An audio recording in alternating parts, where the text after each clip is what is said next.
¿Ya está el video? A ver, ponlo antes de que paramos.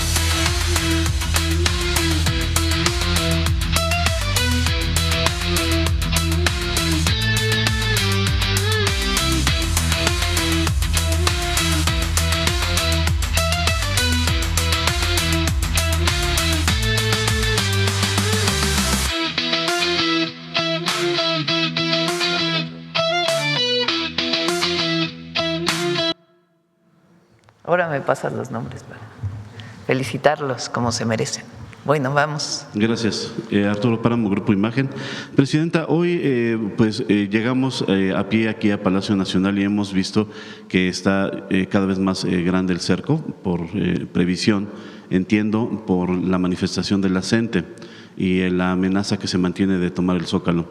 ¿Nos puede informar acerca de las negociaciones que se mantienen con este grupo y si todavía usted tiene la confianza de que va a ser todo sin contratiempos durante el desarrollo del Mundial?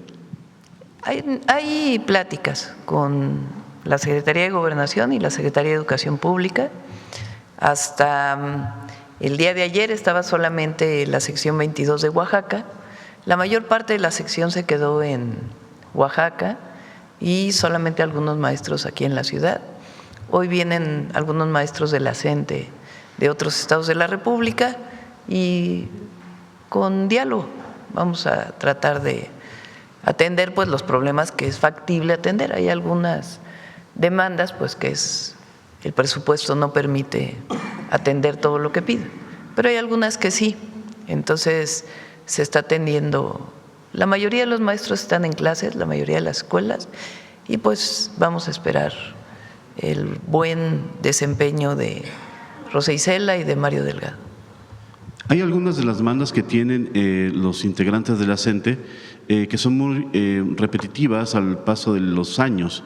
La derogación de la reforma educativa es algo que ustedes han dicho, en los hechos ya está hecho, pero ellos siguen insistiendo, es su demanda principal, que sea pues tajante la derogación de la ley. Eso. Este año que pasó, la reforma educativa de Peña era punitiva, es decir, los maestros no podían quedarse en las escuelas si no pasaban ciertos exámenes y ciertas evaluaciones. Es decir, definía la permanencia de la maestra o el maestro en su escuela a partir de una serie de evaluaciones. Esas evaluaciones eran por fuera, no eran ni siquiera entre pares, en un esquema que en realidad era muy punitivo y un esquema en el que ni las maestras ni los maestros estaban de acuerdo ni nosotros. No porque los maestros no deban mejorar su conocimiento y cada vez ser mejores frente al salón de clase, pero el esquema en el que se hacía era pues un esquema no de visión de mejoramiento de los maestros, sino de castigo a los maestros. Y esos esquemas nunca han funcionado en ningún lugar. Entonces el presidente López Obrador echó para atrás sobre todo la parte punitiva. Eso permitió que se basificaran alrededor de casi 1 millón de maestros durante los 6 años, es decir, que tuvieran plaza los maestros. Y se quedaron algunas cuestiones de evaluación de los maestros, algunas buenas y algunas que los maestros pedían que se cambiara, las y los maestros. Como por ejemplo, hay casos en donde un maestro es de Veracruz y solamente podía acceder a una plaza en Oaxaca. Entonces tiene a su familia en Veracruz, pero da clases en Oaxaca y no se le permitía regresar a su estado de origen hasta después de no sé cuántos años. Entonces ahora esos esquemas de movilidad de los maestros cambiaron por completo. Este año así se hizo.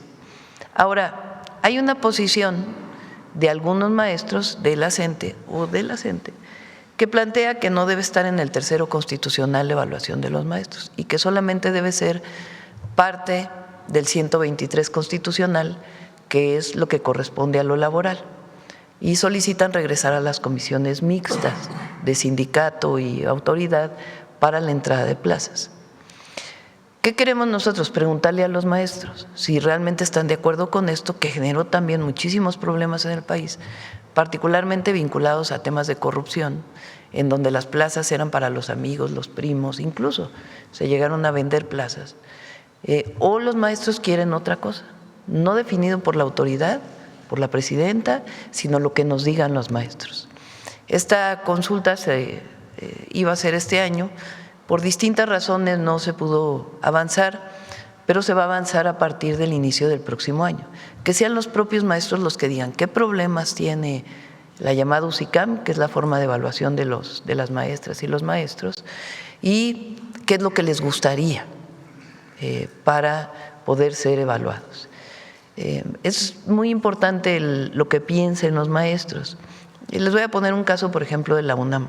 Yo fui profesora, investigadora muchos años de la UNAM, y quienes nos evaluaban eran los mismos pares, los propios maestros. Yo fui parte de comisiones dictaminadoras, en donde yo como maestra evaluaba la entrada de otro maestro a la institución. No era una comisión de fuera, externa, que no tiene nada que ver con el magisterio en esa evaluación. Son temas que se han planteado en las mesas de trabajo. Entonces, lo importante es saber qué piensan las y los maestros y a partir de ahí modificar por completo mi compromiso, que fue la desaparición de este esquema de UCICAM, con la que no están de acuerdo los maestros. Pero lo principal, que era la movilidad, de lo que más se quejaban, eso ya quedó pues sobrepasado o quedó ya se cambió, digamos. Entonces, ese tema, claro que lo vamos a atender, pero lo vamos a atender en coordinación con los maestros de manera democrática. Quedan 12 días para la inauguración del Mundial, Presidenta. ¿Habrá tiempo para negociar todo esto y despresurizarlo? Pues yo confío en que salga adelante las pláticas, vamos a confiar en ello. Gracias.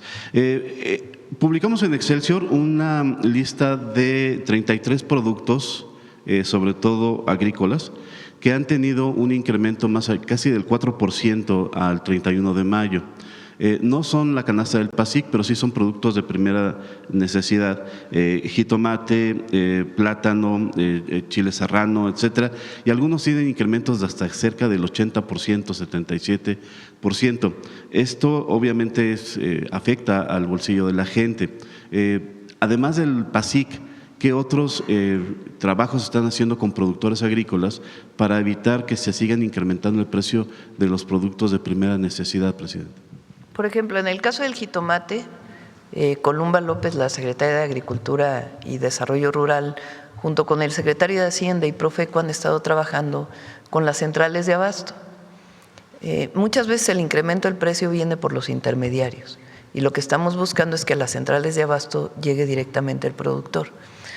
Se tiene hoy una revisión permanente de todas las centrales de abasto del país de cuál es el precio del jitomate.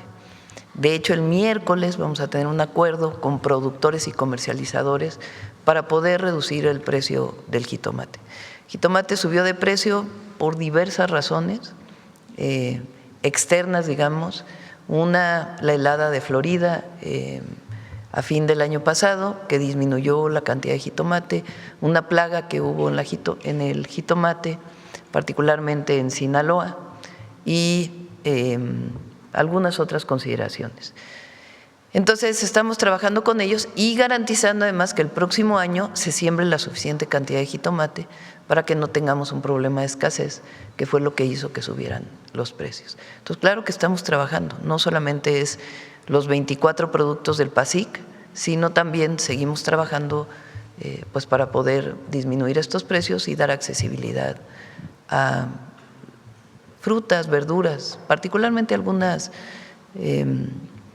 verduras, jitomate, chile también subió de precio y algunas otras que ya se estabilizaron, ya no siguen subiendo, pero lo que queremos es que baje. Sí, limón, como usted decía, el chile serrano. ¿Quieres comentar algo? Jitomate. La papa subió 80%. ¿Me ponen esta?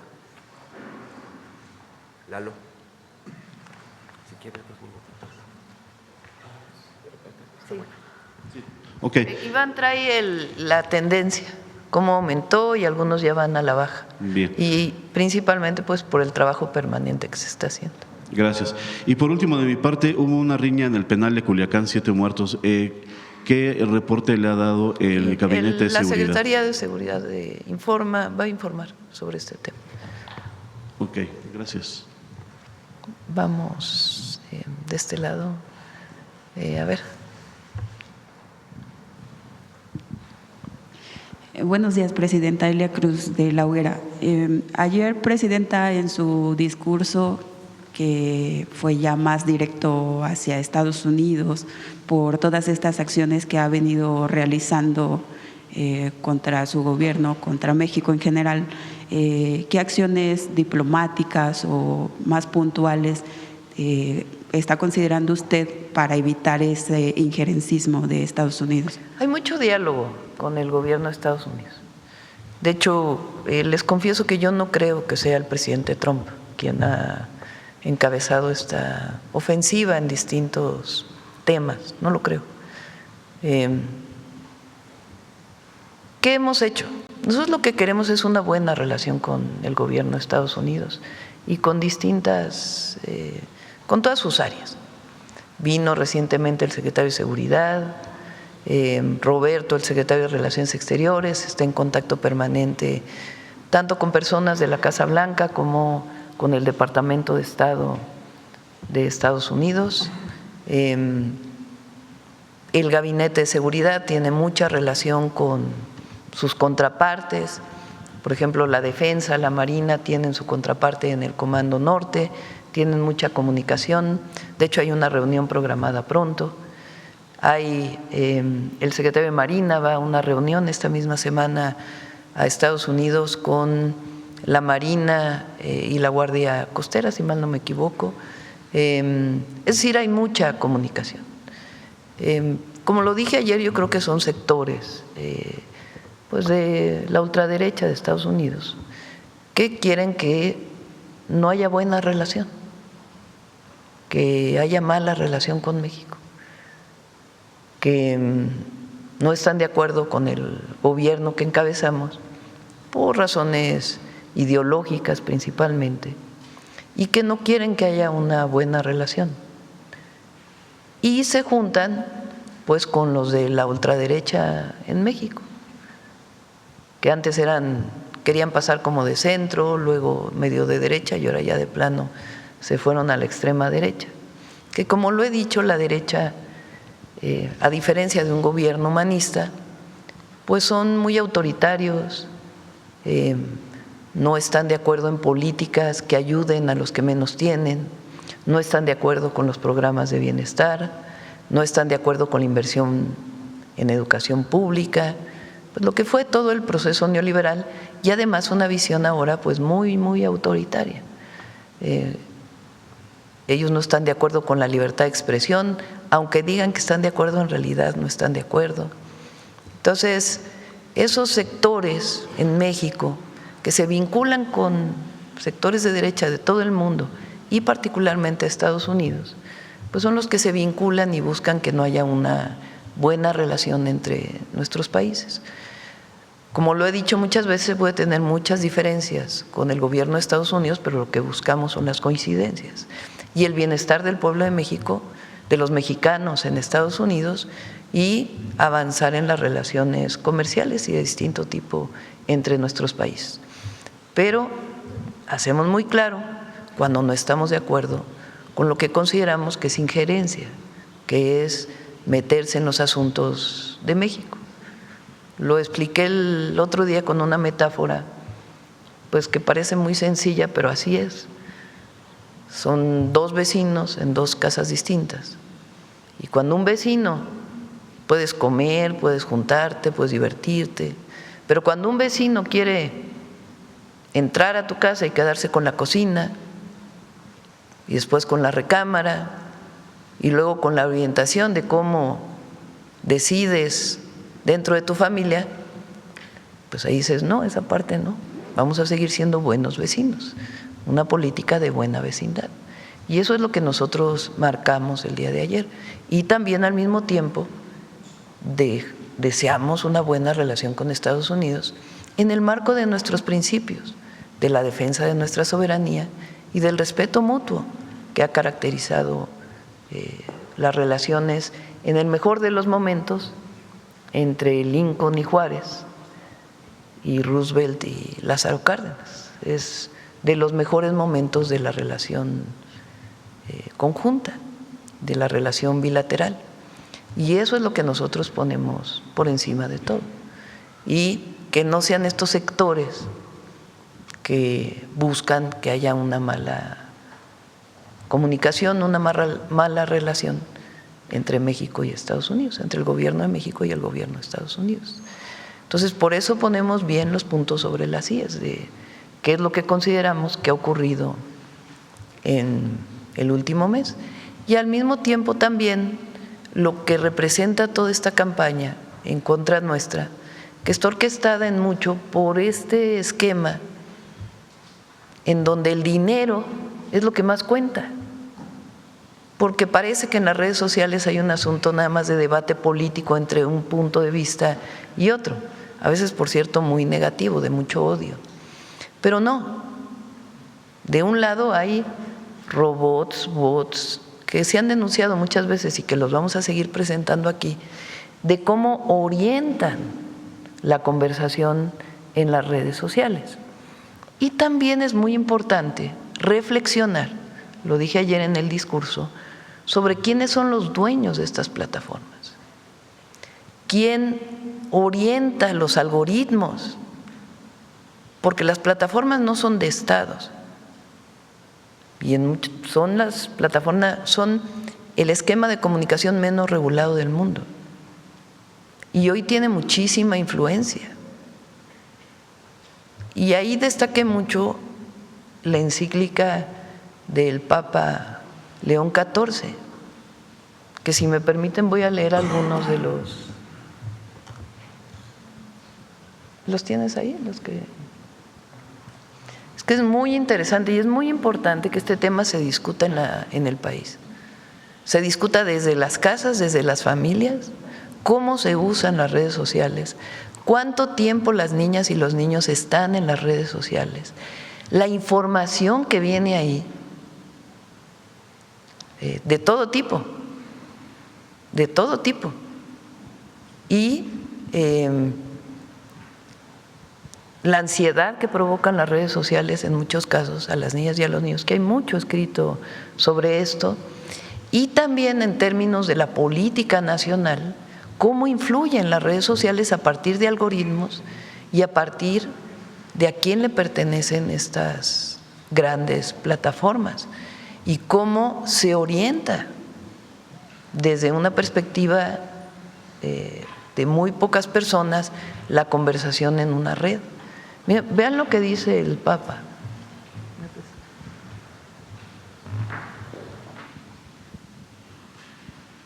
Voy a leer la parte más secular, la que no tiene que ver, por razones obvias, de la separación entre la Iglesia y el Estado. Hay una parte pues muy importante, incluso que vale la pena leer, sobre la orientación de la Iglesia Católica, pero esa parte pues no la pasamos aquí en la mañanera por obvias razones. La parte, digamos, que no tiene que ver directamente con esta discusión, sino la parte que él, utilizando incluso debates de otros papas que han presentado en sus encíclicas, cómo presenta estos temas, que es muy importante que sean parte de la conversación nacional, muy importante. Miren, en este tiempo, vean lo que dice, la justicia social debe confrontarse también con el ambiente creado por las tecnologías digitales. Vean nada más esa frase. En este tiempo, la justicia social debe confrontarse también con el ambiente creado por las tecnologías digitales. La difusión de redes globales, plataformas y sistemas de inteligencia artificial cambia el modo de informarse, de comunicar y de acceder a los servicios. La justicia exige, fíjense, la justicia exige que se impide el seguimiento de nuevas formas de exclusión y privación de la libertad. Personas y pueblos a los que se les niega o dificulta el acceso a las tecnologías básicas, comunidades expuestas a vigilancia invasiva y grupos sociales perjudicados por algoritmos opacos que reproducen prejuicios y discriminaciones. Esto lo dice el Papa León XIV. Un orden social justo en la era digital es aquel que garantiza a todos un acceso igualitario a las oportunidades, protege a los más pequeños y a los más frágiles, se opone al odio y a la desinformación y somete a control público el uso de los datos y de las tecnologías, de modo que el criterio no sea solo el beneficio, sino la dignidad de cada persona y el bien de los pueblos. Vamos a ir ahora esta semana presentando varios de estos temas. Adelante. Un examen decisivo para la justicia social hoy está representado por la condición de los migrantes, de los refugiados y de cuántos son obligados a desplazarse a causa de la pobreza, la violencia, el cambio climático y los desastres naturales. El modo en el cual una sociedad los trata muestra si su idea de justicia está guiada por el miedo o por la fraternidad. El Papa Francisco invitaba a reconocer en los migrantes no simplemente un problema a resolver, sino una imagen viva del pueblo de Dios en camino. Personas con dignidad, recursos y sueños que tienen derecho a ser tratadas con respeto y piden la oportunidad de poder formar parte activa de las sociedades que las reciben. Vamos más abajo para…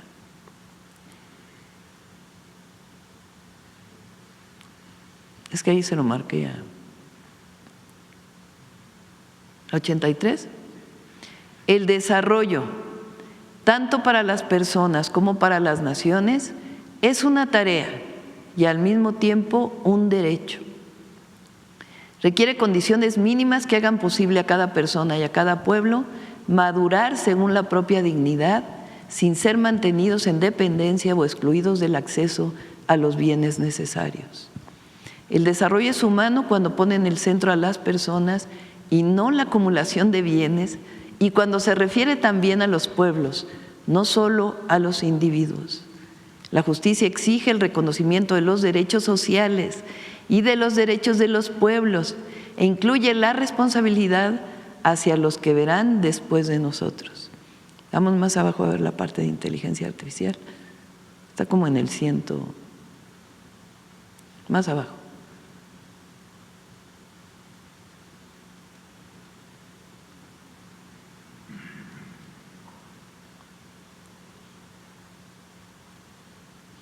Dice responsabilidad, transparencia y gobernanza de la inteligencia artificial.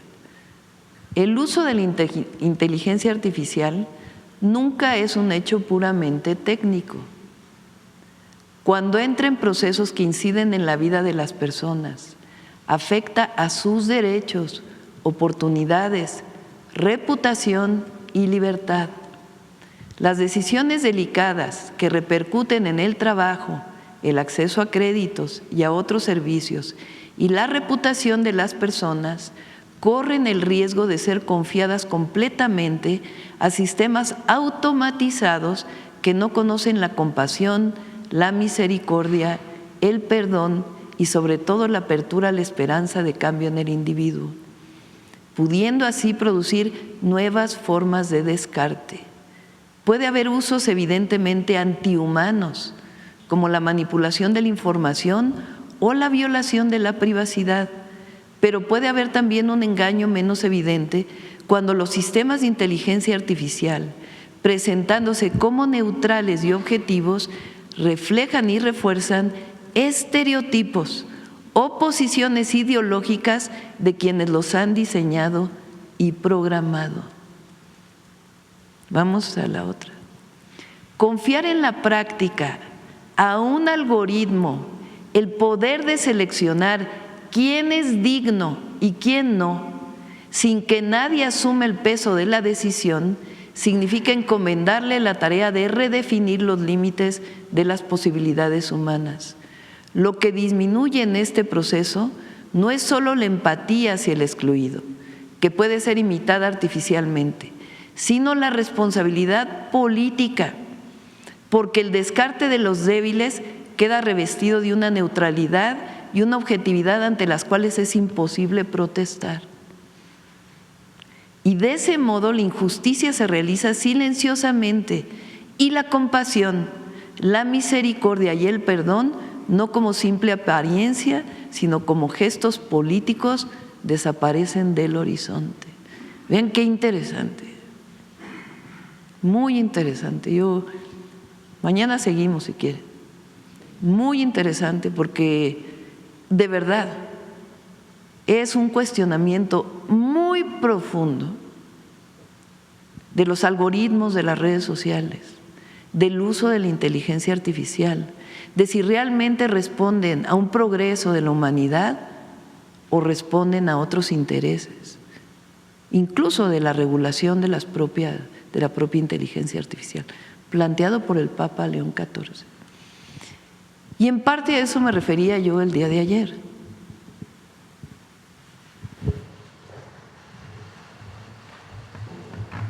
Cuando hablo de estas campañas que son pagadas, que entran en el proceso de los algoritmos y que vale mucho la pena, porque hoy las redes sociales se han vuelto pues el principal factor de información, comunicación, aprendizaje, pero tienen algoritmos, no es neutral y además se prestan a pagar a que el dinero sea el que genere la información, a partir de quién lo paga y la propia concentración de estas plataformas en unas cuantas manos. Es algo indispensable de discutir, porque cuando hay tanto dinero involucrado, cuando hay orientación de ciertos algoritmos, que no solo es la técnica, sino también la manipulación de la información, entonces vale la pena entender cómo nos estamos informando. Y repito, discutirlo en las familias, en las escuelas y avanzar en nuestro país en que no sea una orientación de fuera quien está manipulando muchas veces la información y la comunicación. Es muy importante esta discusión en el país. Bueno, vamos con otra pregunta. Adelante. Sigues tú. Adelante. Presidenta, ¿qué pasará si esta buena disposición que usted tiene desde el inicio de su gobierno para mantener una buena relación con Estados Unidos y pese a eso Estados Unidos no esté respetando el no intervenir en México en las elecciones, como usted lo mencionaba la semana pasada? ¿Qué pasará? ¿Qué haría usted pues si Estados Unidos recurre nuevamente a enviar agentes de sus agencias, como ocurrió en Chihuahua? Primero informar a la población. Por eso ayer fui yo muy directa, no que quise nada más ser retórica, sino realmente decir lo que pienso de lo que está ocurriendo en este momento. Porque es muy importante que el pueblo de México se informe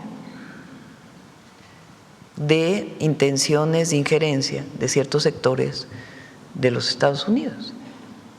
Y porque si no, la información la consumes sin darte cuenta que en efecto es un proceso injerencista sobre ciertos temas. ¿Por qué creer más en las instituciones de justicia de Estados Unidos que de México? Por ejemplo, pregunta, ¿no hay una intención en el Departamento de Justicia? otros temas que han ocurrido. Recientemente salió un tema de huachicol en Estados Unidos, cuando nosotros hemos estado pidiendo justamente la extradición de ciudadanos estadounidenses y ciudadanos mexicanos, es decir, personas que tienen doble nacionalidad, que son los responsables de una buena parte de lo que ha sido el contrabando de combustibles. Entonces, que se sepa que ahora no se vaya a usar este tema, pues también contra el gobierno de México, cuando somos, desde el presidente López Obrador y nosotros, quienes más hemos atendido este problema. Entonces, si se recibe toda la información como sin analizarla, pues entonces, como decía ayer, uno puede irse con la finta. Pero si la analiza uno desde otra perspectiva, pues entonces lo primero es que el pueblo de México esté informado de lo que está ocurriendo, de estas intenciones de estos sectores. Es muy importante la información, la comunicación, y como hacemos nosotros la comunicación casa por casa, en la mañanera, pero también casa por casa, que la gente se informe, conozca qué es lo que está pasando en este momento. Eso es lo primero, que estemos todos informados. Y el discurso que hice ayer, pues que se lea todo completo, no que se saque una frase o un párrafo fuera de contexto, porque tiene un sentido estructurado de cómo fue que se dieron las cosas en el último mes y lo que estamos viendo nosotros desde esta perspectiva. Entonces, lo primero es informar y después actuar diplomáticamente, siempre.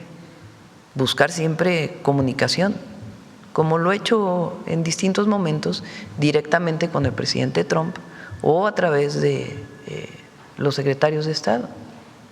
Entonces, hay que tener claro cuál es esta intención, informar, que la gente esté bien informada, que no se deje llevar nada más por lo que dice alguien en la red social sin cuestionarse el tema más profundamente y entender cómo es que sectores del gobierno de los Estados Unidos pues están queriendo o utilizar a México para sus elecciones en noviembre del 26 o de plano interferir en nuestras elecciones.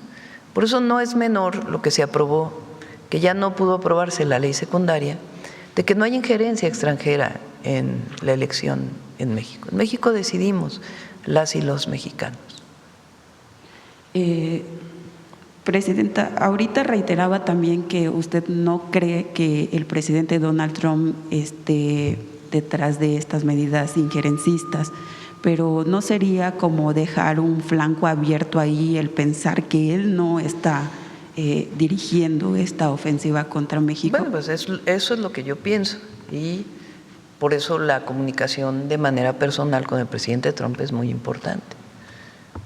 Porque en esas comunicaciones yo le digo lo que pienso, no, evidentemente en un esquema de respeto y de comunicación, pero siempre hablamos, él me dice lo que él piensa y yo le digo lo que yo pienso y siempre hemos llegado a acuerdos.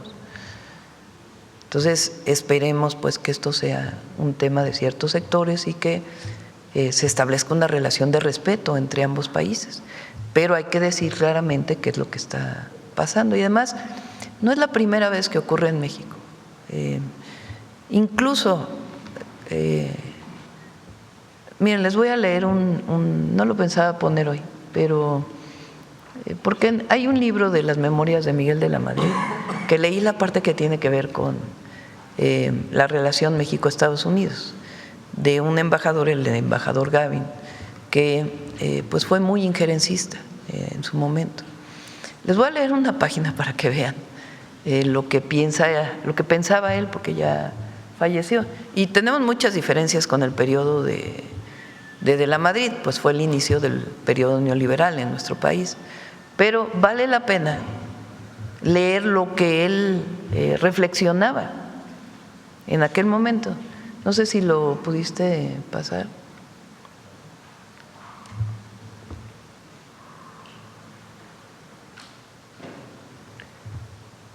Mira, habla de una conversación que tiene el presidente Miguel de la Madrid con el embajador Gavin.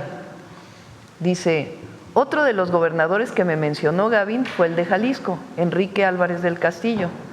Al escuchar su nombre en dicha lista, me pareció que las afirmaciones del embajador rayaban en el exceso, pues francamente no creo en absoluto que Álvarez del Castillo esté metido en el narcotráfico. Estamos hablando del 82, 83, 84. El periodo de la Madrid fue de diciembre del 82 a 88. Vale la pena leerlo, repito, por cómo era desde entonces, para que vean similitudes. Cuando le pedí pruebas ante acusaciones que me parecieron increíbles, me contestó: señor presidente, donde hay humo, hay fuego. Tuve que responderle que yo no podía actuar de esa manera, que las leyes mexicanas exigen que antes de perseguir a alguien demostremos su culpabilidad. Adelante. En todas las ocasiones en que Gavin vino con estos chismes, así dice de la Madrid, yo cuidé que García Ramírez remitiera oficios a la embajada norteamericana pidiendo información precisa sobre los comentarios que me había hecho el embajador. Lo malo fue que Gavin no solamente me hacía a mí esos comentarios, sino que seguramente los circulaba entre las autoridades norteamericanas y los filtraba a la prensa. También en esos días se manejó mucho en la prensa el rumor de que un primo mío, Edmundo de la Madrid, estaba ligado al narcotráfico. Yo no siento que ello haya dañado demasiado mi imagen personal, dentro o fuera del país, aunque es claro que a los críticos y a los resentidos les da gusto señalar que el presidente de la República tiene un pariente enviciado.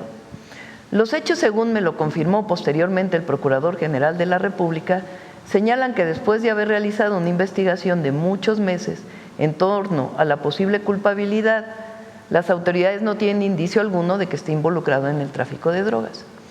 Como quiera que sea, vean esto, como quiera que sea, el problema del narcotráfico va a continuar generando presiones crecientes en las relaciones entre México y Estados Unidos, porque el narcotráfico es un problema muy serio para los norteamericanos.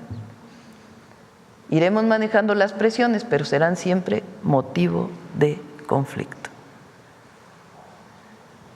Estamos hablando hace, ¿qué? 40 años, más de 40 años, 40 años. Entonces, repetimos, no es que… Hay muchas cosas que no coincidimos con el presidente de la Madrid y las decimos y las presentamos. Pero en sus memorias hace este planteamiento y hay muchos otros, para que entendamos que todo esto es histórico, que no es un asunto de un día, que siempre han querido utilizar este tema.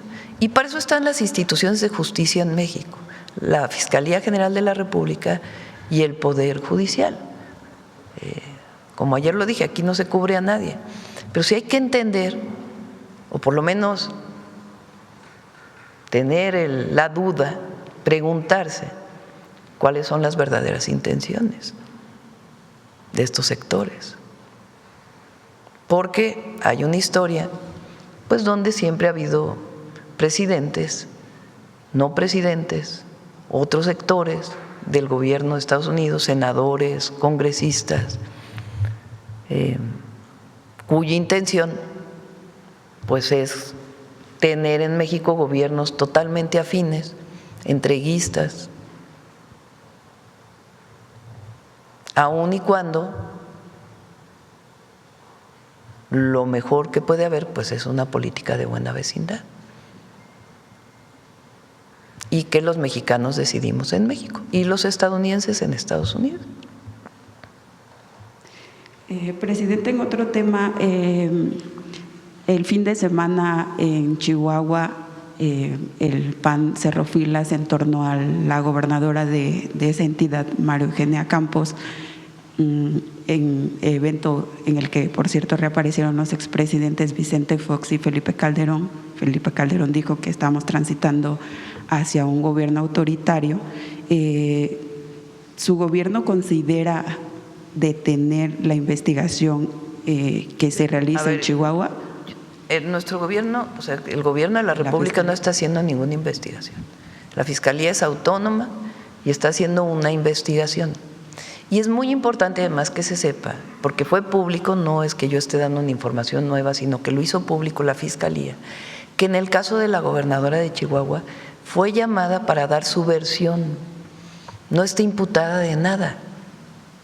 Lo dijo la propia Fiscalía, la llamaron a dar información de lo que ocurrió en Chihuahua. Eso es lo que la Fiscalía tiene que definir, y es la Fiscalía quien tiene que dar la información. Pues yo dije, este no es un asunto político, es un asunto de una investigación que está llevando la Fiscalía General de la República del accidente que ocurrió y la presencia de agentes estadounidenses no acreditados en nuestro país.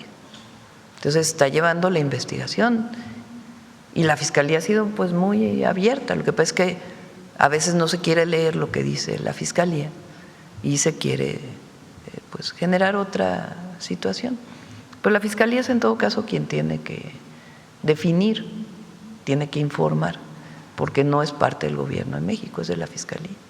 ¿Y la reaparición de los expresidentes? Ay, bueno, ya que cada quien haga su conclusión. La verdad no sé si, no sé qué tan populares sean en México. Lo que sí, Monsiváis, como lo dije ayer, decía que la doctrina del conservadurismo es la hipocresía. Y la verdad, pues sí hay mucha hipocresía, mucha hipocresía. O sea, no hay autocrítica de lo que pasó en ese periodo. Y todavía, mano dura, una alianza contra el narcotráfico, a regresar a la guerra contra el narco. ¿No? A eso llamaron. Entonces, yo estoy muy tranquila, muy serena. Y además hay mucho apoyo popular, mucho. Vean las muestras de ayer. La gente tiene claro que hay que defender la soberanía.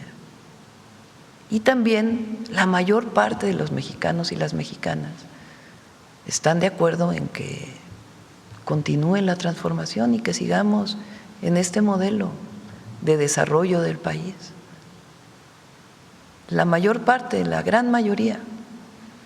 Miren, en la peor de las encuestas tengo más apoyadores que los que recibí hace 2 años. Si lo ven así. Entonces, yo tengo la tranquilidad de que estamos actuando bien y de que no se actúa coyunturalmente, si no se responde frente a esta situación compleja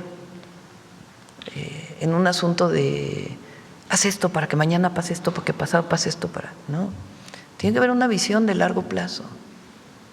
¿Cómo fue que se comportó México frente a una ofensiva como la que hemos vivido? ¿Cómo se comportó la presidenta? ¿Cómo convocamos al pueblo? Es una visión de defensa de la soberanía, ante todo, que es un principio irrenunciable, innegociable. ¿Quién decide en México? Como decía ayer, bastante costó a los padres y a las madres de la patria la independencia, la soberanía, como para que en un momento decidas no defenderla. No, es una visión de largo plazo, una visión como debe ser, una visión de Estado, no una visión coyuntural. Y eso es lo que estamos haciendo, avanzando e informando a la gente. Dense cuenta de lo que está pasando. No se vayan solamente con la información de la red del día de hoy o del día de ayer, que por lo demás, pues en muchos casos está manipulada. Finalmente, Presidenta, ¿cuál es su opinión sobre el resultado de las elecciones en Colombia, que van a ir a segunda vuelta, pero que aún así el candidato de la ultraderecha le sacó una ventaja mínima al candidato de la izquierda? Bueno, ayer hubo una denuncia por parte del presidente Petro, ¿no?, que hay que estar atentos del conteo de los votos, que más allá de, obviamente, reconocer la autodeterminación del pueblo de Colombia, pues es importante leer lo que dice el presidente Petro. Y allá hay segunda vuelta, entonces hay que esperar también a la segunda vuelta. Gracias, presidenta. Buen día. Bueno, vamos acá a ver.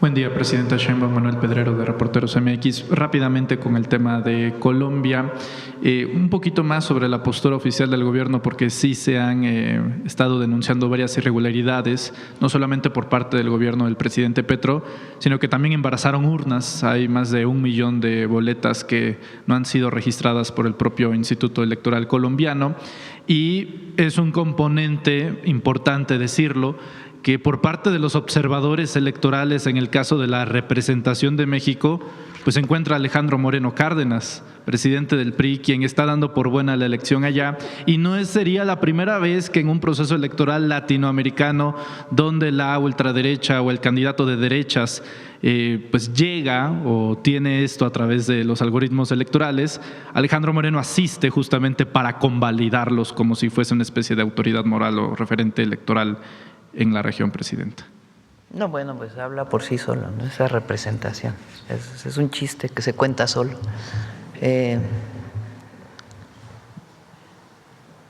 Tiene que privar siempre la voluntad del pueblo en cualquier elección. Y es importante lo que está diciendo el presidente Petro, de que no fue un conteo limpio. Entonces es importante escucharlo, analizarlo y respetar siempre la voluntad popular. Entonces nosotros, como siempre, vamos a mantenernos escuchando y obviamente pues hay una afinidad a las propuestas y lo que representa el partido del presidente Petro y a Iván Cepeda. Hay que tener respeto por la decisión del pueblo colombiano, pero es importante que se llegue hasta lo último en esta denuncia que se está haciendo de un posible fraude.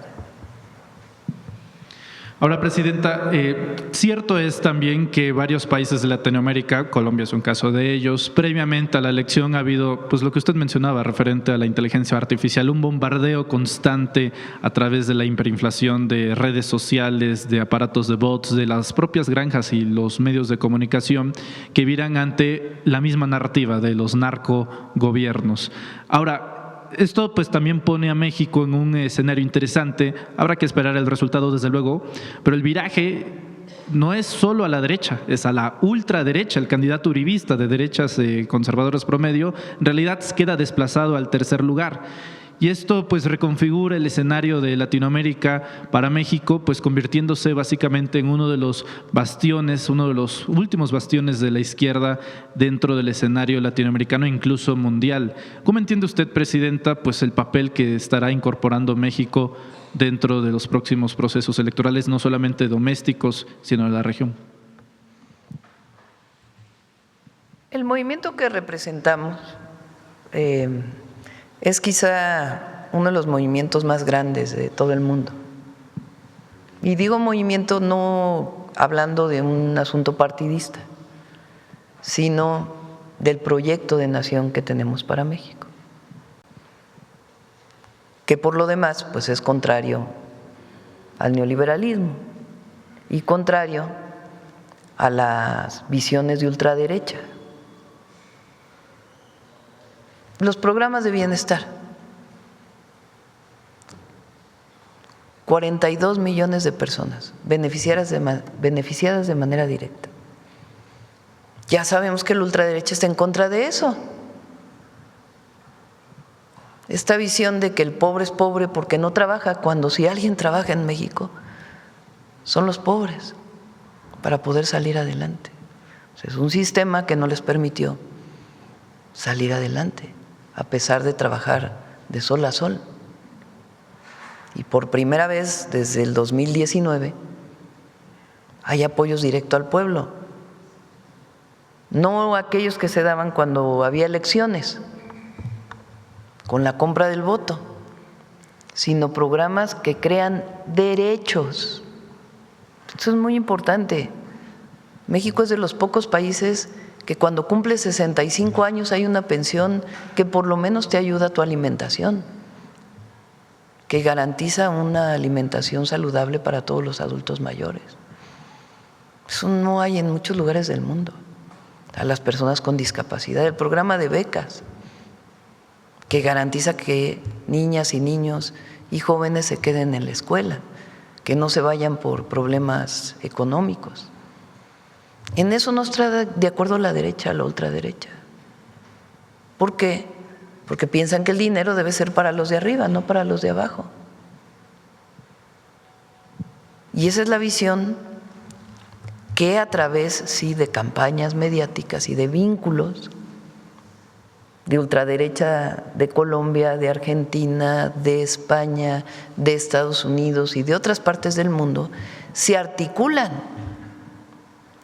y tienen dinero para influir en las redes sociales. Y quienes poseen las redes sociales, quienes son los dueños de las redes sociales, son particulares que son pues, los más ricos de los ricos del mundo. Entonces, usan estas campañas para desprestigiar gobiernos. Esto de narcogobierno ya venía, ¿se acuerdan? Desde la campaña del 24, desde antes. Ahora ustedes imagínense Calderón, que está totalmente demostrado que apoyó a un cártel de la droga, que su gobierno apoyó a un cártel de la droga en medio de un discurso de la guerra contra el narco. Está totalmente demostrado. Ahora haciendo discursos diciendo que él actuó bien y acusándonos de vínculos con el narcotráfico. Imagínense, cuando vamos a hacer una presentación de la cantidad de cabezas de los grupos delictivos que detuvo el presidente Andrés Manuel López Obrador en su sexenio. Porque parece que no hubo detenciones, que no hubo nada. Bueno, fue el presidente López Obrador o la Fiscalía General de la República, con apoyo de la defensa, quien detuvo a Ovidio y lo mandó a Estados Unidos.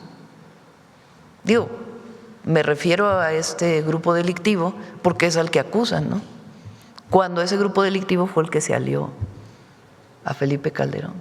Nosotros no establecemos ninguna relación, ninguna, absolutamente ninguna relación de contubernio con nadie. Y actuamos para beneficio del pueblo de México siempre, buscando la construcción de la paz, no hacer la guerra, que es muy distinto. Buscamos siempre la construcción de la paz.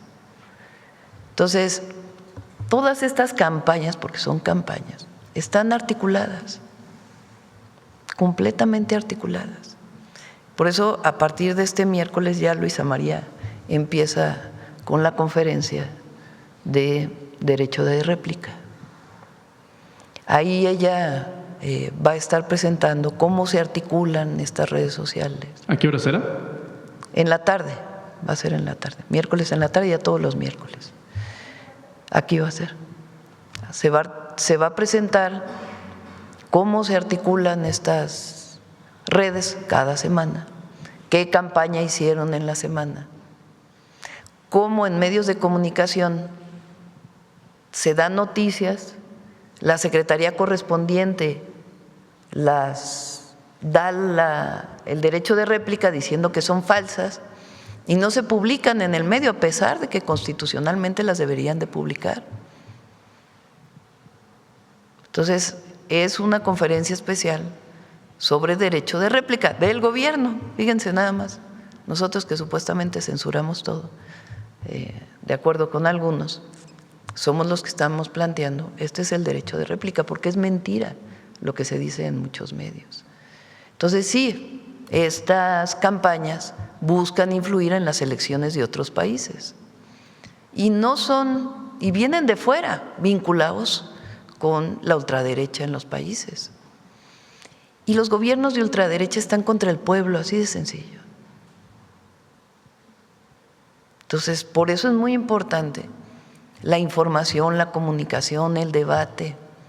Y por eso es tan importante esta encíclica que publicó el Papa, porque habla de eso justamente. Es decir, no es solo la presidenta quien lo está planteando. Una figura como el Papa está llamando la atención al mundo entero de esta circunstancia que estamos viviendo. Entonces, por eso es importante debatirlo, por eso es importante abrirlo, por eso es importante decir las cosas de manera directa, sin zigzagueos. Y que el pueblo de México sepa, porque no es un asunto de que queremos pelearnos con Estados Unidos, que estamos buscando siempre la mejor relación, pero tenemos que decir cuáles son los límites. Y la mejor forma de expresarlo, pues es que no es solo la presidenta, es la gran mayoría del pueblo de México que está con el gobierno, que está diciendo así, no. Porque los gobiernos que no tienen ningún respaldo popular, pues son distintos a los gobiernos que tienen respaldo popular. Y nuestro gobierno tiene respaldo popular porque estamos cerca del pueblo siempre y decimos la verdad. Gracias, presidenta. Nos quedó pendiente la información de Profeco, de la presentación que se iba a hacer. Y sí, perdón. una última cosa y esto concluyo. Aprovechando el informe de INEGI que se liberó la semana pasada respecto al trabajo y también aprovechando la presencia del secretario del Trabajo, si nos pudiera dar una actualización sobre materia de empleo, por favor. Sí, claro. Gracias. Iván.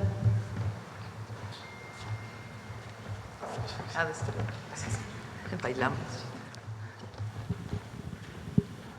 Esta es una muestra de la pregunta del compañero Páramo.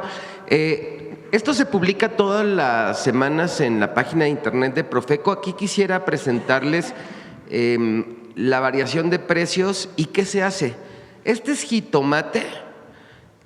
La línea roja es el precio semanal de quién es quién en los precios. Nosotros monitoreamos de manera mensual alrededor de 50,000 productos.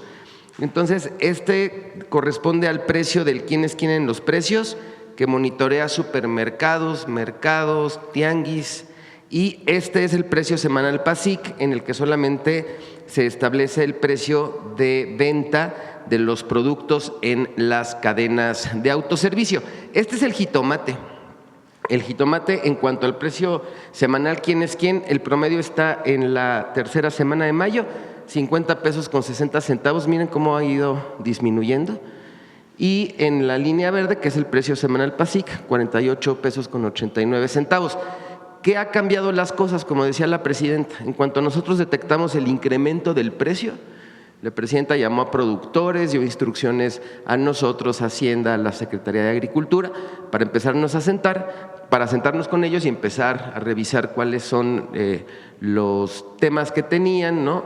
Baja producción en alguna zona, las cadenas de intermediarios. Entonces ya está para abajo y, como dice la presidenta, ya se va a firmar un acuerdo también muy importante para el tema del jitomate, pero ya va hacia la baja. Esto es un seguimiento de precios que se hace de manera semanal. Adelante. Este es en el caso de la papa. Efectivamente se identificó también que iba hacia arriba, los mismos indicadores, el precio semanal PASIC y el QQP, ya va también hacia la baja y con la tendencia de empezar a disminuir en el precio del PASIC, lo cual es muy importante porque este es el compromiso que se firma con las tiendas de autoservicio. Entonces, muchos productos, ellos mismos generan sus propias estrategias para poder comprar más barato y por ende venderle a las personas más barato. Adelante. Este es, por ejemplo, carne de pollo está estable, esta es la línea del precio promedio, está abajo en nuestros dos indicadores, tanto en el quién es quién como en el PASIC. Adelante, estos son algunos ejemplos. Por ejemplo, tomate verde, que era lo que también decía la presidenta, muchas veces podemos buscar algún sustituto o alternativa. Miren cómo ha estado disminuyendo el precio del tomate verde. Entonces, si tenemos en la página de internet de Profeco hay muchas recomendaciones de guisos o de salsas en donde se puede sustituir el jitomate por el tomate verde. Entonces, aquí es cómo ha ido disminuyendo el precio de este producto. Adelante. Este, por ejemplo, es huevo. También miren la disminución en el precio del huevo, cómo se ha estado dando en nuestro seguimiento semanal. Adelante. Chile fresco, efectivamente, miren cómo ha ido, va para arriba el precio y de repente va hacia allá la tendencia hacia la baja. Aquí, por ejemplo, también hay muchos sustitutos del chile serrano. Puede ser el chile jalapeño, el chile cuaresmeño, entonces ahí también ya las familias mexicanas tienen determinado cuál puede ser su sustituto, pero también va hacia la baja. Y insistir cómo está el precio de la canasta PASIC, que es más bajo que el precio promedio del producto en puntos de venta varios. Adelante. Por ejemplo, pepino está fuera de PASIC y también se mide. Y miren cómo ha ido disminuyendo el precio. Adelante. Ya con eso terminamos, ¿verdad? Entonces, estos son algunos ejemplos, Presidenta, de los seguimientos que se hacen de los precios de varios productos que son de la canasta y otros que no son de la canasta. Gracias. En algunos casos es que entra, digamos, la nueva cosecha vinculada con parcelas de riego, que hace que haya más y entonces disminuye el precio. Pero en una buena parte tiene que ver con la intervención, el proceso que llevamos a cabo. Antes no se hacía así. Pues subía la inflación, pues subía la inflación y lo único que se hacía era controlar la inflación con el Banco de México. El Banco de México decía, pues sube la tasa de interés porque hay inflación. Nosotros no, nosotros nos reunimos, buscamos la manera de disminuir los precios. Si no hubiéramos intervenido buscando un acuerdo entre todos con los gasolineros, hoy la gasolina magna estaría en 28, 29, 30 pesos y el diésel estaría sobre los 32. Imagínense el impacto que eso tendría en la inflación. Entonces, trabajamos todos los días en todos los temas y en particular cuando se presentan estos casos, pues protegiendo la economía de las familias. ¿Quién más? La pregunta del empleo, perdón. Sí, Presidenta, bueno, como bien se mencionó ayer en el informe que compartió nuestra Presidenta, creo que tenemos que destacar que vivimos un proceso muy relevante en los últimos años, perdón, de mejora y ampliación de los derechos laborales que hemos referido en otras ocasiones como una primavera de los derechos laborales. Y decir simplemente que en materia de empleo, en lo que va al 30 de abril del año 2026, como también ya se informó por parte del IMSS, tenemos un registro de 22.748.000 puestos de trabajo afiliados al IMSS, que además esto pues nos permite hablar de registros históricos, de límites que no habíamos alcanzado esto en materia laboral en registro de trabajo formal. Y también mencionar que de abril del 2025 a abril 2026, solamente en trabajo formal fueron también un incremento de 330.935 empleos asociados al IMSS. Esto no solamente refiere a que hay más empleo, sino también que ha habido un incremento sustancial en el salario base de cotización que se tiene también en el registro del mismo instituto, pasando ya a 664 pesos diarios, y también mencionar que el salario promedio que se tiene registrado mensualmente es de 20.211 pesos mensuales, que también es el registro más alto que se ha tenido en la historia de los registros en esta materia. La tasa de desocupación, esto según la encuesta nacional de ocupación y empleo, ubica a México como uno de los países donde hay mayor ocupación, hay mayor personas que tienen un trabajo, y esto es de 2.5%, se mantiene también en esa tendencia a la baja, en donde México ha destacado por tener pues cifras de ocupación muy importantes. Y también la propia encuesta nacional de ocupación y empleo refiere que la población ocupada aumentó en 448.000 personas en el mes de abril. Esto, como bien menciono, pues habla de que la economía va avanzando, de que hay también ofertas de trabajo, que hay derecho al trabajo que se está atendiendo y avanzando en ese sentido.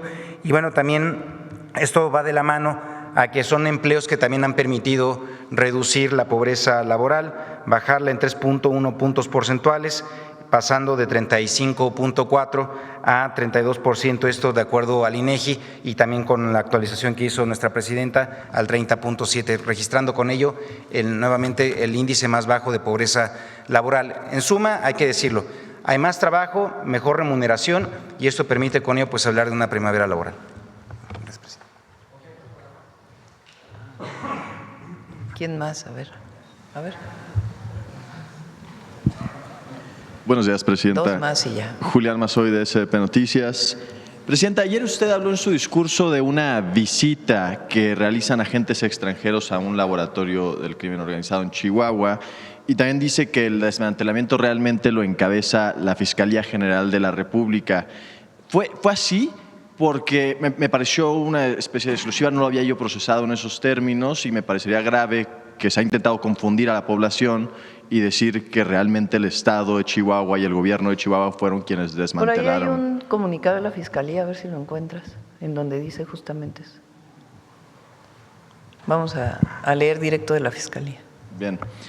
Y en otro tema, parece que hubo un cambio de tono, ya se hablaba un poco al respecto de esto, pero también noté un cambio de tono por parte del gobierno de Chihuahua, quien en este discurso, la gobernadora ya es muy confrontativa y habla de que Morena, la 4T, han montado en los últimos años un narcogobierno. Estaba presente Felipe Calderón al mismo tiempo, Vicente Fox, faltó creo que García Luna nada más en ese evento, Presidenta. ¿Cómo lo sintió también el cambio de tono de la gobernadora ya abiertamente confrontándose con el gobierno actual federal?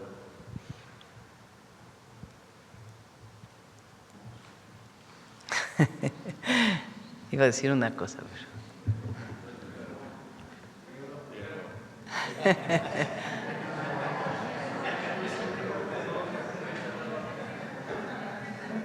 Es que no sé si han visto, ¿no? Porque hay quien la anda promoviendo hacia adelante.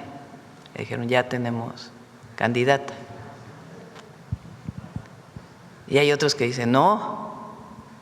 ¿No lo han visto?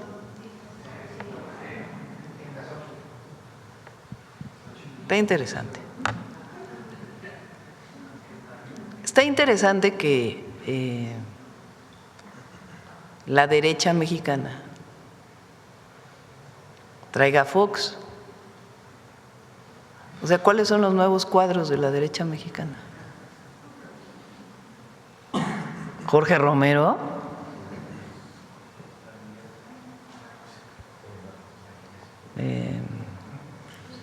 No, es Fox.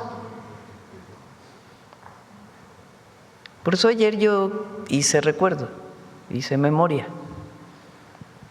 No se nos olvide, porque hay jóvenes, repito, que tienen hoy 20 años, que nacieron en el 2006, ya no les tocó el sexenio de Fox. Y bueno, ya 12 años en el 2018. O sea, no saben qué pasó en aquella época. Entonces, por eso recordé por lo menos 2 actos de represión brutales en el periodo de Fox.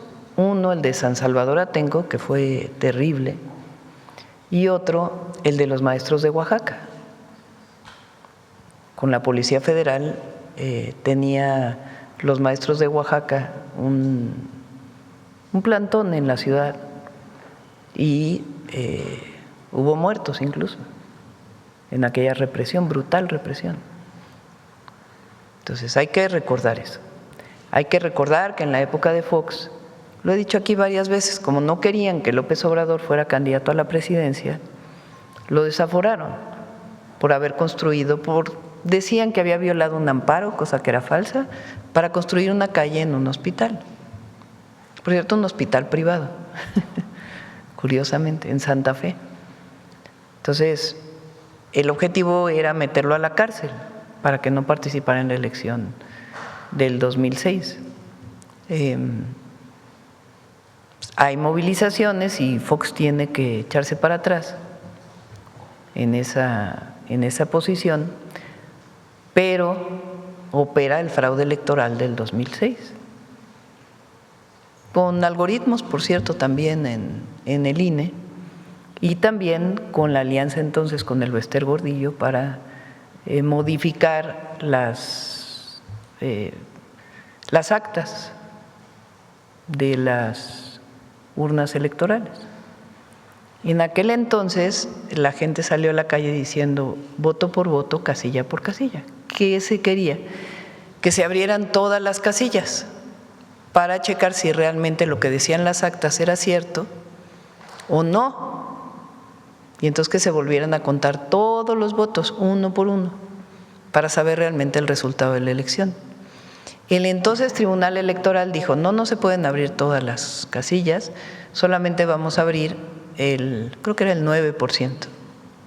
Se abre el 9% de las casillas y resulta que la diferencia entre Calderón, que supuestamente había ganado, y Andrés Manuel López Obrador se reduce. O sea, si se hubieran abierto todas las casillas, muy probablemente, con todo y todo lo que hicieron, pues evidentemente hubiera ganado Andrés Manuel López Obrador. Me tocó hacer en aquel entonces el análisis con muchas personas de qué tamaño había sido el fraude electoral y se estimó que era de alrededor de 2 millones de votos. La diferencia de la votación de Calderón y Andrés Manuel López Obrador que estableció el Tribunal Electoral fue de poco más de 200,000 votos. Y nosotros estimamos que había sido el fraude de 2 millones de votos. Entonces, la mejor prueba de que hubo fraude es que cuando se abren las casillas, del 9% se reduce. Y entonces la gente decía que se abran todas, no quisieron abrirlas, de hecho las quemaron. Después, para que la historia no pudiera saber, también quemaron las de 1988 del fraude con el ingeniero Cuauhtémoc Cárdenas, el fraude que hizo Salinas al ingeniero Cuauhtémoc Cárdenas, promovido, por cierto, por Miguel de la Madrid también. Entonces, por eso es importante hacer memoria de qué pasó durante ese sexenio y también hacer memoria de lo que pasó durante el sexenio de Calderón, que él entra en diciembre y antes de que acabe diciembre del 2006, él declara la guerra contra el narco vestido de militar. Y en Michoacán. Y lo que ocurre, pues es que hay mucho más homicidios y cantidad de muertos que les llamaban daños colaterales. De tal manera, y además un vínculo de su secretario de Seguridad, no sabemos si él estaba enterado o no, pero pues eso le queda a él explicarlo, con un cártel de la droga, con el cártel de Sinaloa. Pues se demostró con creces esa alianza. Entonces, ¿cómo es que estas personas son ahora los voceros del PAN de hoy? Pero además con un discurso, porque Calderón sí es muy de derecha. Entonces, con un discurso que los ha llevado a la derecha, derecha, derecha. En realidad, son lo mismo el PRI y el PAN, el PRIAN. Y durante 36 años representaron pues a los más ricos de los ricos de los ricos del país. Y se llenaron con mucha corrupción, que vino desde antes. Entonces, por eso es interesante que el PAN de hoy, a quien sea la referencia, pues sea estas dos personas. A un Fox, que ya lo pasamos aquí, que dice que todos los que reciben programas de bienestar son unos flojos, y particularmente los adultos mayores. Que por cierto he leído que dicen que el programa Jóvenes Construyendo el Futuro le regala dinero a los jóvenes por no hacer nada. También parte de estas mentiras es falso, es para un empleo, es para ser aprendices, para tener su primer empleo, tomar experiencia, y la mayoría de ellos se queda trabajando en el lugar donde empezó a trabajar. Se vincula una empresa pequeña, mediana o grande con el joven y entra a trabajar ahí con un salario mínimo. Y ese es el programa Jóvenes Construyendo el Futuro. Entonces, esa visión, ese es el proyecto de nación de ellos. Y ese proyecto de nación está muy vinculado a sectores de ultraderecha de todo el mundo. Calderón pues es parte de organizaciones en España de la ultraderecha allá, que son de los que invitaron a Ayuso aquí a México a hacerle honores a Hernán Cortés. Entonces, el pueblo de México, en un país democrático, pues tiene que decidir en un momento de la votación qué es lo que decide, si continuar con un proyecto vinculado con el pueblo y los derechos y el bienestar, o un proyecto vinculado con la ultraderecha. Y la verdad hay que decirlo, nosotros buscamos también una buena relación con la iniciativa privada y el empresariado, pero con una visión de que ellos no gobiernan. El poder económico se separó del poder político. Se tiene buena relación, se busca que haya inversiones, pero no gobiernan como antes. Entonces, son dos proyectos de nación. Y por eso hay que decir cuáles son esos proyectos de nación, qué representa cada uno, qué ha representado históricamente cuando estuvieron en los gobiernos y por qué también la gran mayoría del pueblo está con nosotros. O estamos nosotros con el pueblo, vamos a decirlo de manera distinta, porque nosotros somos un gobierno que está con el pueblo de México y con su dignidad. Esa es la gran diferencia. Presidenta, en el sentido del discurso que dio usted ayer, que fue en otro tono, como lo habíamos comentado, hablando con legisladores, diputados, senadores, en ocasiones off the record llegan a comentar que sí puede ser difícil sumarse al discurso porque hay cierto miedo de que les quiten la visa. Y es un factor que por lo menos llegan a comentar fuera de cámaras, fuera de discurso. No sé quién te dijo eso, la verdad, pero están equivocados. La verdad, no digo que digas tú una mentira, pero no sé, para nada. Sé que hay gente que lo piensa así, sí, pero no creo que sea la mayoría. No creo que sea la mayoría. Más, lo más importante en un legislador, si lo ven, yo ayer en el final del discurso dije, podemos tener diferencias aquí adentro en México, pero ya pedir la intervención extranjera ya es otra cosa. Otra cosa. Eso ya raya en la traición a México. Entonces, en México decidimos los mexicanos y no puede ser que un legislador no opine por temor a que le quiten la visa. Entonces,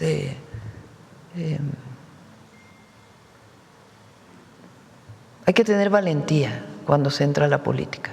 Quizás si la pregunta era más bien, el hecho de que Estados Unidos ha quitado visas y de que sigue estando sobre la mesa y no ha habido claridad al respecto de los motivos de por qué, ¿también lo considera usted un mecanismo de intromisión en las elecciones? Puede ser, tenemos derecho a dudar, a cuestionarlo. ¿Cuál es la verdadera razón de quitar una visa? Pues más, ¿qué es lo que decimos nosotros? Ellos tienen muchos problemas allá, muchos, relacionados con el consumo de drogas y con la distribución de drogas en Estados Unidos y con el paso de armas de Estados Unidos a México. Y tienen muchísimos otros problemas, de todo tipo. Entonces es mejor pues que se concentren en su propio país y sus propuestas. Es una visión a que usen a otros países. Y particularmente a México me corresponde decir, no usen a México. No lo usen en su disputa electoral. Aquí no. Colaboramos, pero no, ni nos subordinamos, ni permitimos, como lo dije ayer, que México lo usen como piñata. Eso no debe ser. Y nos toca defender a México y a su pueblo. Entonces, todo aquel diputado, senador o funcionario público que tenga temor de que le quiten la visa, pues que no tenga temor. Hay que decir la verdad, hay que ser valiente. Cuando se está en la política, lo peor que puede haber, primero, la política no es solo de los políticos, la política es de todas y de todos. Había esta visión de que la clase política era la única que podía o que debía hacer política. La política es de todas y de todos, para empezar. Y segundo, si tienes deseos de aspirar a un cargo público o de dedicar una buena parte de tu vida a la política, hay que defender lo que se piensa. Y no hay que zigzaguear en eso. Porque si estás un poquito aquí, un poquito allá, un poquito por aquí, un poquito por allá, pues no quedas bien con nadie. Y aquí hay que quedar bien con el pueblo de México, nada más, con la historia y con la nación. Y eso es lo que mueve a cualquiera que es parte de este movimiento de transformación. El pueblo de México es valiente, en esencia es valiente. Miren, yo no sé, a mí se me quedó muy grabado estas palabras del general Grant en sus memorias. Es algo único. No tenían ropa, no tenían uniforme, no había prácticamente diferencia entre el oficial y el soldado. Y dice él, no he visto hombres más valientes que los soldados mexicanos. Pues a mí se me pone la piel de gallina, yo no sé a ustedes. Yo no sé, imagínense la batalla del 5 de mayo en Puebla, el mejor ejército del mundo. Y un ejército de también uniformados, mal vestidos, porque no había recursos, pues justamente por eso Juárez decide cancelar la deuda, después dice, mejor no, y vamos a llegar a una negociación, pero pues no había recursos en el erario público, después de venir de una guerra, la guerra de Reforma, y de un siglo XIX muy difícil después de la independencia. Y en esa condición, con indígenas de la Sierra de Puebla, le ganan al mejor ejército del mundo. Bueno, díganme qué valentía hay ahí. Hoy es el Día de la Marina, la valentía de los marinos cuando defienden en 1825 el último reducto en San Juan de Ulúa para que se vayan los españoles. La valentía, por más que Carranza tiene sus claroscuros, de levantarse como gobernador y decir voy a formar un ejército en contra de Victoriano Huerta. Y que por cierto también le dice al ejército de Estados Unidos cuando estaba apostado en Veracruz que el presidente Wilson le dice pues es para ayudarte porque nosotros no estamos de acuerdo con Victoriano Huerta, y Carranza le dice no, muchas gracias, no necesitamos ayuda del exterior, en México decían los mexicanos. Bueno, vean la valentía de Hidalgo cuando grita la independencia. México está formado por hombres y mujeres valientes y por un pueblo resistente, valiente, que en las circunstancias más difíciles siempre sale adelante. Pues el que incursione en la política, pues que tome como ejemplo al pueblo, a nuestros próceres, y que esté a la altura, siempre. Presidenta, mientras usted hablaba, Vicente Fox en una entrevista radiofónica hizo una declaración en términos más irrespetuosos que no repetiré, que usted está muy molesta por la movilización popular sucedida en Chihuahua. ¿Hay algo que responder? ¿Y está usted muy molesta por eso? A ver, ponle la Gracias. foto de Chihuahua nomás para la de ayer. Fíjense, vean las tomas de la movilización en Chihuahua de ellos, con 2 expresidentes. Es en un lugar cerrado, ni siquiera se alcanza a ver cuánta gente había ahí. Bueno, en Ciudad Juárez ayer fueron 30,000 personas, o 40,000, no sé cuántas dijeron, 40,000. Vean nomás eso. No, regrésate de Chihuahua. Nomás ahí para. Miren nomás. Oh, ese es Chiapas. Ahí, párale.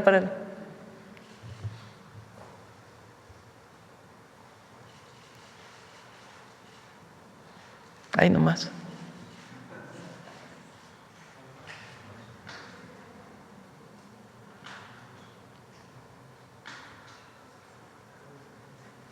A rayo de sol, en el Paso del Norte, en la frontera número 1, Ciudad Juárez. Vamos acá y ya cerramos con la última. Mañana a los demás, si les parece. Presidenta, buenos días. Vicente Serrano, conductor de Sin Censura TV. Ya que está mencionando a Vicente Fox por el comentario de Julián, pareciera una desesperación total de la oposición echar mano de 2 expresidentes que son los culpables, los responsables del crecimiento y encumbramiento de Genaro García Luna. Genaro García Luna, que empezó con Vicente Fox y que se encumbró con Felipe Calderón, pero Felipe Calderón nos quiere aplicar el haya sido como haya sido 2.0, porque dice que a pesar de los errores, él hizo lo que tenía que hacer en el discurso allá en Chihuahua, defiende su guerra contra el narcotráfico. Yo pensaba que vaya que si hay que tener la cara hay que ser de cara dura para decir estas cosas, cuando se está hablando de la violación de la Constitución o de la posibilidad de haber violado la Constitución por parte de Maru Campos. ¿Será que entre los errores también de Felipe Calderón se encuentra el abrir las puertas con el Rápido y Furioso? Creo que amerita una reflexión profunda. No solamente regresaron Vicente Fox y Felipe Calderón, sino lo que representan estos personajes. Y me gustaría escuchar su reflexión sobre esto. Siempre nos va a quedar la duda de si la guerra contra el narco fue una idea de Felipe Calderón o fue una idea de Obama, porque estaba en el gobierno Obama, o de las agencias de Estados Unidos, porque a lo mejor no era el presidente tampoco, y eran las agencias de Estados Unidos. Fue el momento en que la DEA tuvo mayor apertura en México, con Felipe Calderón. Total apertura. Cuenta ahí el presidente López Obrador en su libro Gracias, y lo ha contado en otros, que aprovechando hoy Día de la Marina. La Marina era principalmente una institución dedicada a cuidar los mares. Con Felipe Calderón, lo que decide es fortalecer a la Marina, porque el ejército tiene un sentido muy nacionalista y patriótico. La Marina también, pero pudieron meterse mejor en la Marina para formar cuerpos de élite dentro de la Marina, que fueron los que colaboraron más con la DEA para la llamada guerra contra el narco.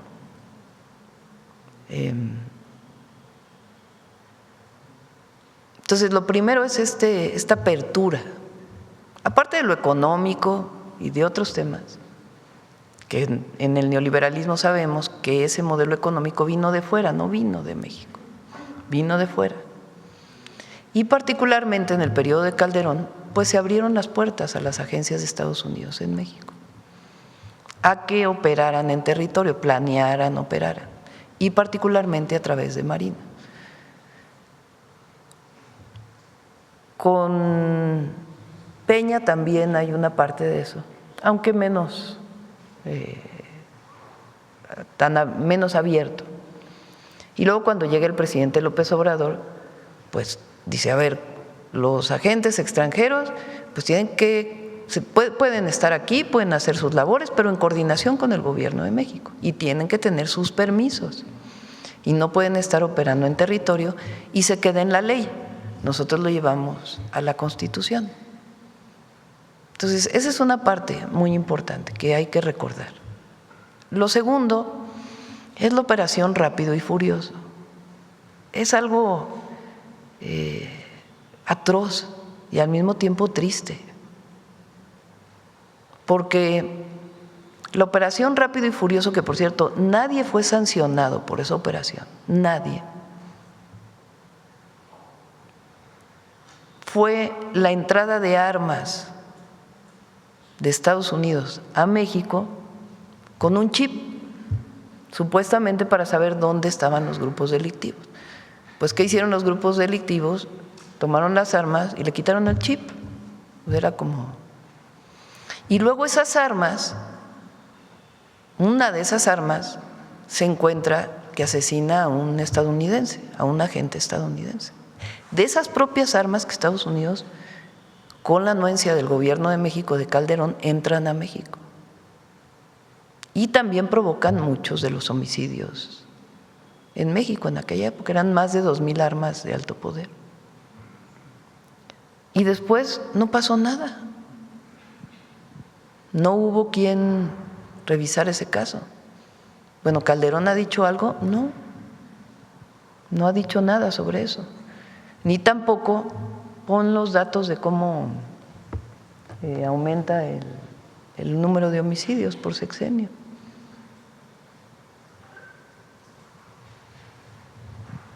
O sea, 148% de aumento en los homicidios dolosos, fortaleciendo a un grupo delictivo. Y la visión era, mátalo en caliente, fuera de la ley. Pues cuando actúas fuera de la ley, todo se descompone. Y eso caracterizó al gobierno de Felipe Calderón, ellos que se llenan luego la boca del Estado de Derecho, y es cuando más violaciones a la ley ha habido. 148% de aumento en los homicidios.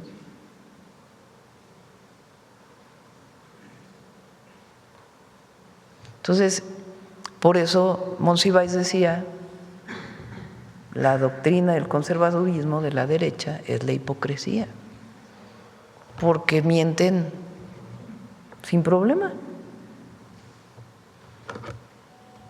¿Nosotros qué hacemos? Nosotros trabajamos todos los días por la seguridad de las y los mexicanos, en una visión distinta. El presidente López Obrador decía abrazos, no balazos, en una visión de en contra de la guerra. Pero eso no quiere decir que no haya actuado en contra de grupos delictivos. Y nosotros lo que dijimos es, vamos a fortalecer la inteligencia y la investigación. Y cooperamos con el gobierno de Estados Unidos y sus distintas instituciones, pero en un marco de respeto a la soberanía. De respeto a la soberanía. Y teniendo siempre en cuenta que aunque colaboramos para que no pase fentanilo u otras drogas a Estados Unidos, lo que nos interesa es la pacificación del país. Eso es lo que siempre tenemos en mente. Por eso atendemos con las causas y también buscando que no haya impunidad. Ni siquiera se han disculpado, Presidenta, estos personajes. Tal vez el error de Felipe Calderón fue no haber escuchado a Javier Herrera Valles, comandante de la Policía Federal, o al general Tomás Ángeles Daguajare, que aseguran haberle informado sobre las malandradas, permítame la expresión, de Genaro García Luna. Aprovechando esto, Presidenta, hay quienes lloran cuando reaparece Andrés Manuel López Obrador y hoy celebran que reaparezcan Felipe Calderón y Vicente Fox, pero no es lo mismo ni es igual, permítame también esa expresión, porque ellos se ponen la camiseta para decir yo con Maru y el pueblo de México sale a ondear la bandera de México. Unos gritan que no se preocupe Maru Campos, los políticos gritándole el apoyo a una de los suyos, y a usted el pueblo de México le gritó no está sola. su reflexión entre pues, esta desconexión, entre esta oposición que no está con el pueblo y este pueblo que sí está con usted, presidenta. Dos proyectos de nación, muy distintos, contrapuestos. Eso es lo que es un proyecto de nación que se vincula con las derechas internacionales, con la ultraderecha internacional, sin mucha ética, con mucha hipocresía y con una visión pues como la que fue de Calderón en su momento, de que no hay que apoyar a la gente, de que no hay que brindar nuevos derechos y de que lo que tiene que prevalecer es la violencia, porque es eso fue, que prevalezca la violencia. Esa es su máxima. Por el bien de todos, primero los privilegios. Esa es su máxima. Por el bien de todos, primero la violencia. Esa es su máxima. Por el bien de todos, primero sus privilegios. Esa es su máxima. Y la nuestra es por el bien de todos, primero los pobres.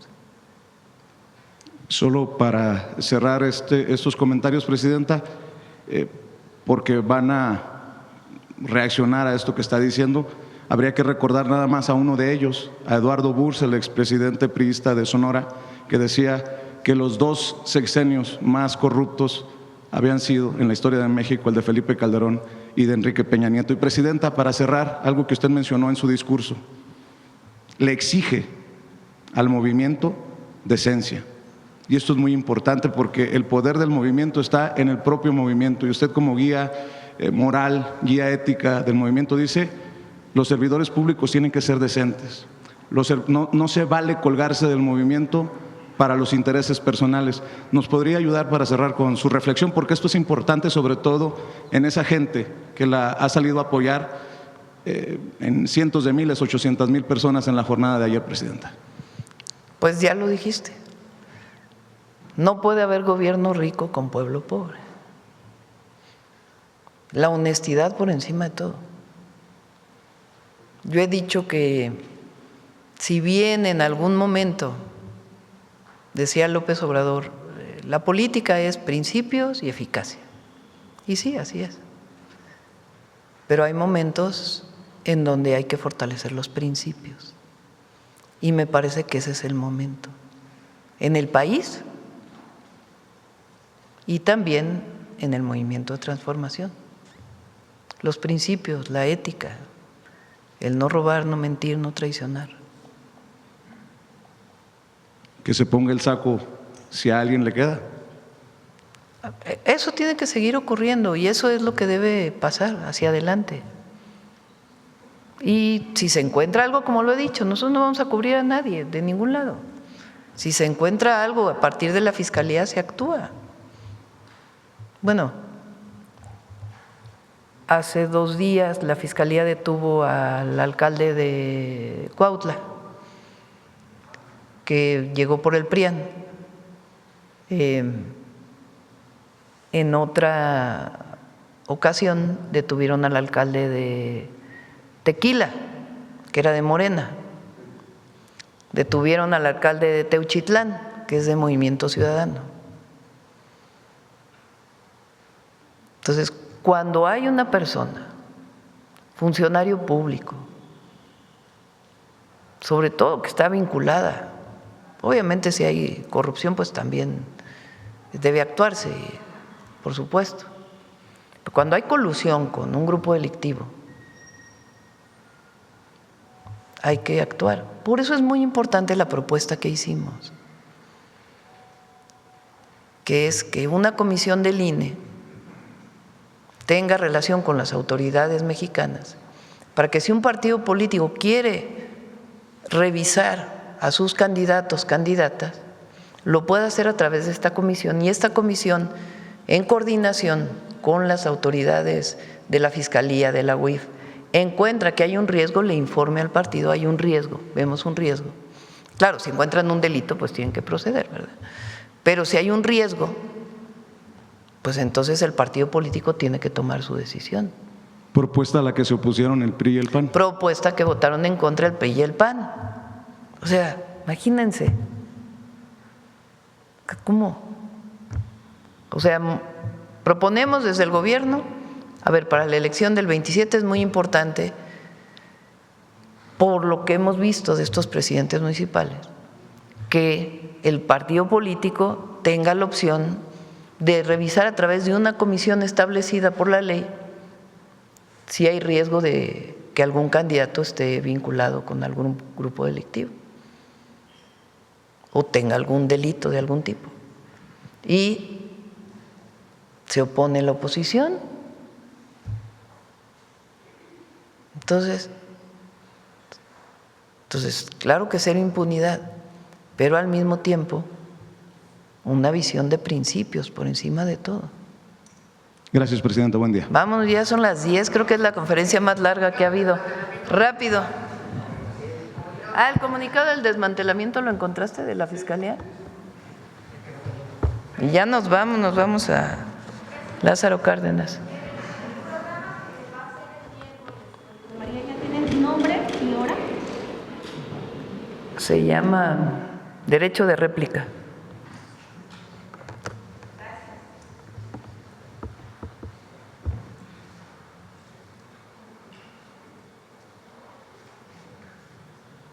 Ahí está.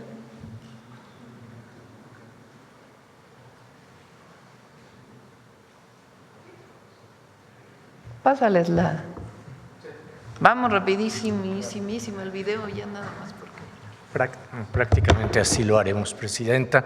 Es solamente recordar que el 1 de junio desde 1942 se celebra a la Marina Armada de México, una institución que nos ha dado muchas pruebas de humanismo mexicano a lo largo de su historia. Y vamos directo a el video, por favor.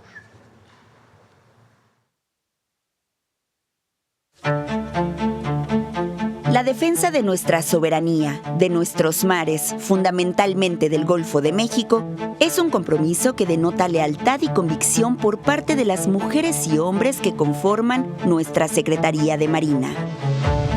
Fue la visión del primer presidente de México, don Guadalupe Victoria, que permitió a nuestro país contar con naves para expulsar de una vez y para siempre al enemigo español de San Juan de Ulúa el 23 de noviembre de 1825. En abril del presente año celebramos el centenario del Cuerpo de Hidroaviones de la Armada Nacional, cuyas acciones a favor de la defensa de la soberanía y de la atención a la población son altamente reconocidas. El teniente mayor Carlos Castillo Bretón es el pionero de la aeronáutica naval en México en 1928, ingresando a la Escuela de Aplicación de Aeronáutica para formarse como piloto aviador. A partir del 1 de junio de 1942, por decreto presidencial, el Día de la Marina Nacional se conmemora anualmente en el marco del reconocimiento a hombres y mujeres mexicanas integrantes de la Marina, instituida en 1917 por el presidente Venustiano Carranza. Para la década de 1950, la aeronáutica naval fue fortalecida con el otorgamiento del mando de las bases aeronavales a comandantes del cuerpo, la incorporación de aeronaves de combate y la formalización de la formación de oficiales en la Escuela Naval Militar, especializándose posteriormente en la Escuela de Aeronáutica Naval. Con sigilo y constancia en nuestros mares, golfos, en las costas y en las playas, la Marina asume acciones de vigilancia naval y decomiso de drogas, como parte fundamental de la defensa nacional, siendo estandarte del humanismo mexicano. Gracias a los hombres y mujeres que conforman nuestras fuerzas navales, la soberanía de los mares y golfos se defiende con total entrega, al servicio del pueblo de México. Gracias. Buen día.